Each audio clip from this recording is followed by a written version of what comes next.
Laker Nation, I want to be clear with you guys. I've been a diehard fan of this organization since I was 5 years old.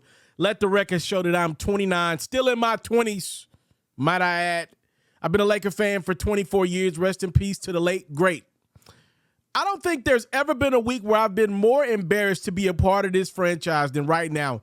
And look, I've been through a lot of great times as a Lakers fan. I've seen a lot of championships, all things considered, growing up as a kid and now even as an adult as a Laker fan. But be clear, I've seen my share of lows. Oh, my goodness. Losing to the Pistons in 04. Whew, man, I was a kid crying. I'm going to be honest with you. After we traded Shaquille O'Neal, him going and winning a championship, going on stage and telling Kobe how his taste, then watching Kobe suffer through some disgustingly poor seasons featuring Smush Parker in my Stephen A. Smith voice, Kwame Brown, and others that were just pretty much placeholders until we were able to pull off a trade, get some guys in there named Pau Gasol, Andrew Bynum, figure some things out. But then after that was the end of Kobe, the basketball player. That wasn't good. He took a lot of money and left the Lakers pretty much in cap hell. They go out and make some interesting moves, to say the least. And Dwight Howard was a disaster. Steve Nash wasn't too much better. And then obviously the Lonzo Ball era was pretty sad. It had some promise, but sad overall. So let's just say I've seen my share of ups, but I've definitely seen my share of downs. But I don't know if I've ever been more embarrassed in my life to be a Lakers diehard than this week right here. And it's not because of what you think.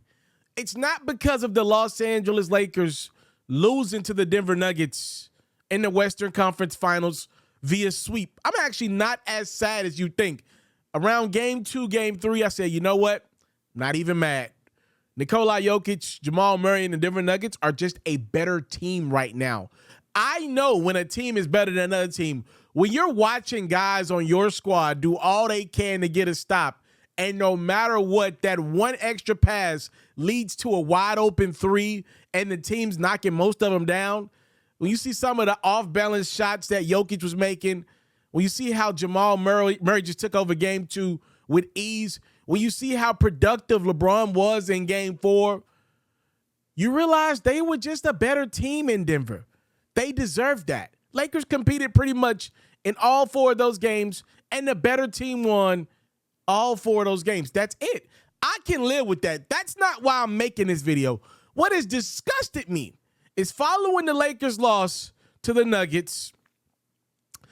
I've seen a lot. Obviously, this doesn't speak for the whole fan base, but I'm looking on Twitter, and I'm seeing a lot of Laker fans putting together little trades in their head.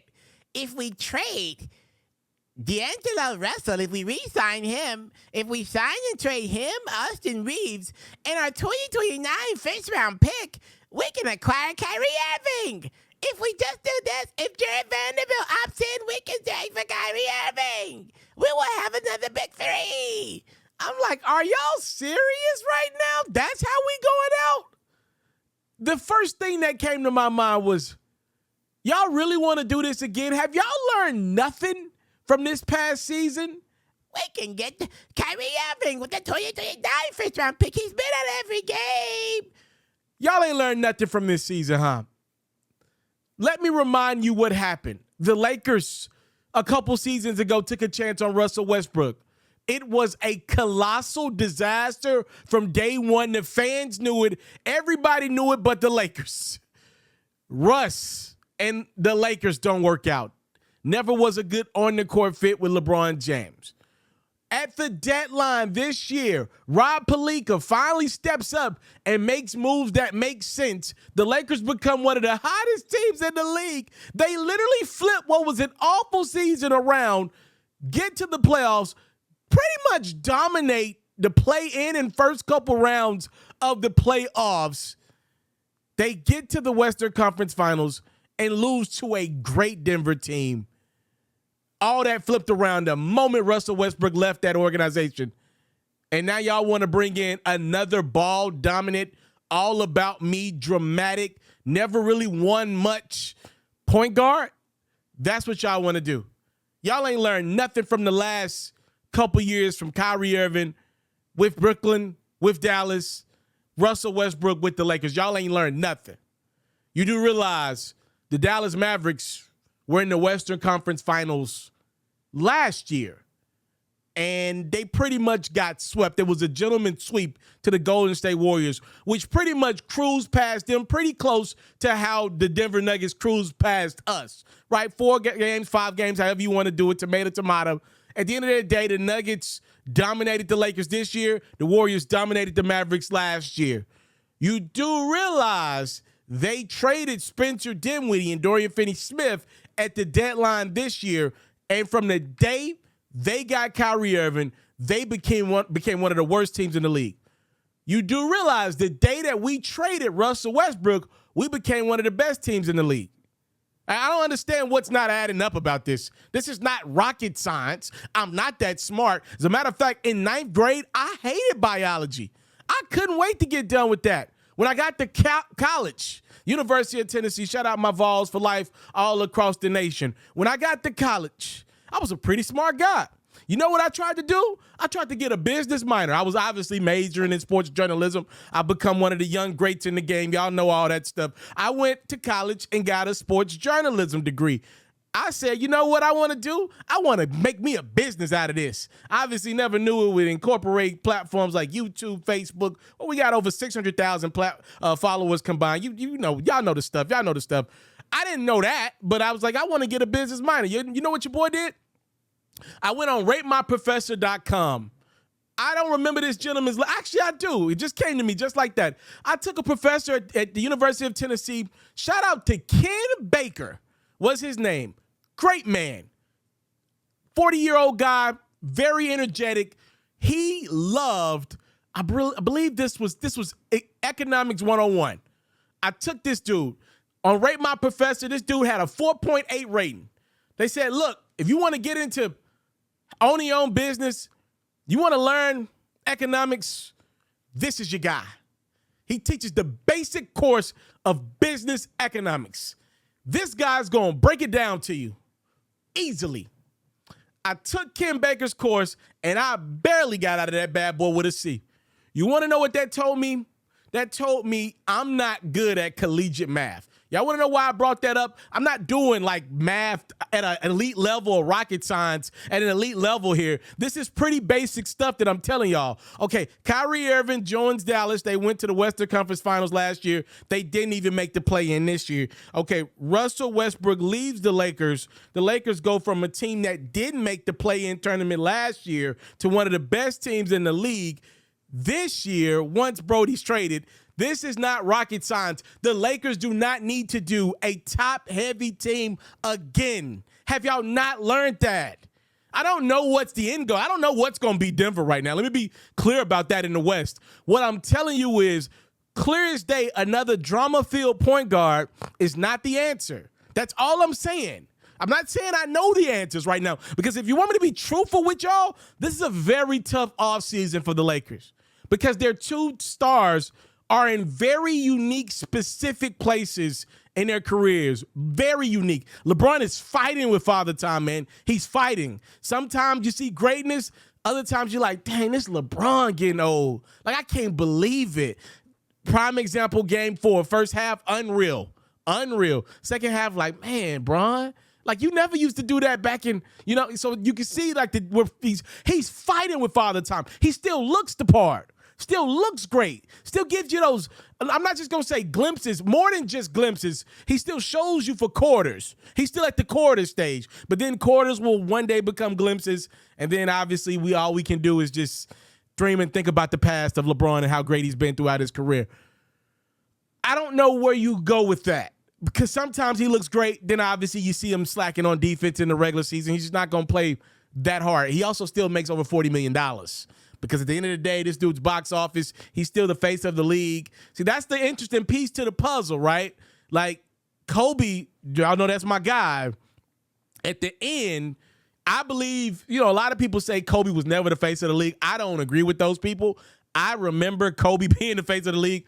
But I will admit to you, around when LeBron went to Miami, around 2010, 2011-ish, To me, now some people say LeBron was the face of the league earlier. I'm not one of those people.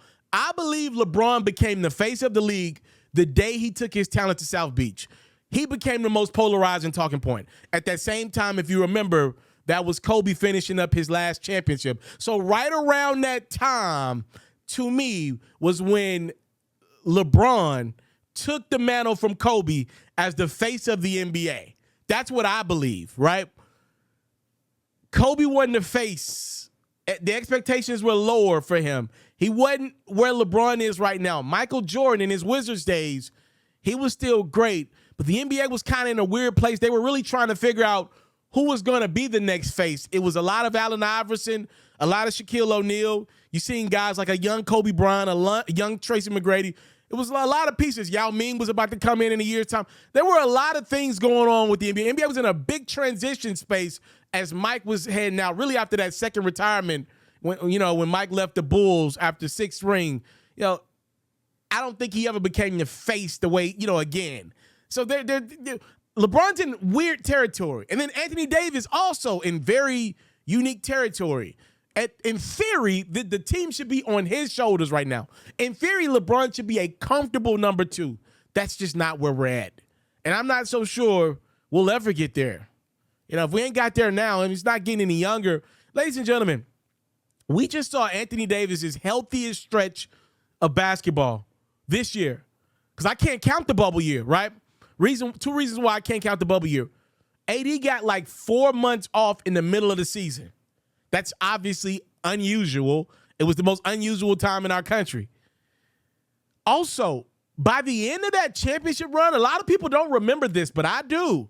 In the bubble, in the finals against the Heat, Anthony Davis was hurting really bad. So even with the 4 months off, AD was hurting and barely made it to the finish line. This season right here, as the Lakers lose to the Nuggets, was the healthiest overall I've seen AD as a Laker. This season right here. And we lost. So I don't know what you do with that. I'm not going to act like I have all the answers, but I do not believe a top-heavy point guard-led team is the way. Like going in the direction of Kyrie is the way. There's one way. There's only one time and only one way I would do the Kyrie Irving thing. And I've said this in previous videos. I'll say it again as I get on out of here. If the Lakers decide to offer Kyrie Irving a contract, and let's just say it doesn't work out with him in Dallas, I would call Kyrie Irving's bluff. I would call his bluff. I would say, Kyrie, I know you've been here this offseason.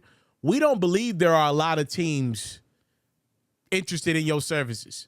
Kyrie, we know you.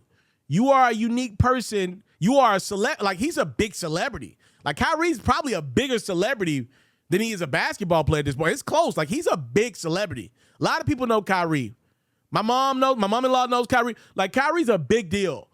If I would say this, I would say, yo, Ky, we might front load your contract, 1 year, 15, 20 million, best we can do. Well, I'm not losing Rui, but if I'm the Lakers, the first thing I do is sign Rui Hachimura this offseason. Before I do anything else, let's lock him up. Number 2, I say, hold on, Austin. We like you, but you ain't better than Kyrie, and you know it. We're going to make an offer to Kyrie. Go field a couple offers. We'll come back to the table with you and match it if we can't work out nothing with Kyrie. Let's just be honest. Go, Kyrie. Can we get you for 1 year, $20 million? $15, $20 million. You can go do what you want to do again after this offseason. The Lakers could say, you know what? If it doesn't work out, it's not long-term. You're shooting some against the wall. See if you could get Kyrie focused for 1 year to try to get some of that money that he has definitely lost between, his NBA situation and Nike. I don't know if Dallas is going to give him that money. I don't believe that. We'll see where Mark Cuban's head. I don't believe that. I don't, But if I were the Lakers, I would try to call Kyrie's bluff if it doesn't work out with Dallas. He don't want 15, 20 a season. If he's trying to get you to sign him for the max, which would mean you lose Rui Hachimura, you lose Austin Reeves, you pretty much have a top-heavy team again with some free agents. You try to call Carmelo to get him out of retirement. Did you do that? Dwight Howard, you still in Taiwan? You want to come back over? That's what you'll be doing again if you go in the direction of Kyrie Irving. That will be what you'll be doing. And I just don't know enough about AD and LeBron to go on a top-heavy team. If these guys were 4 or 5 years younger, I'd probably be all in.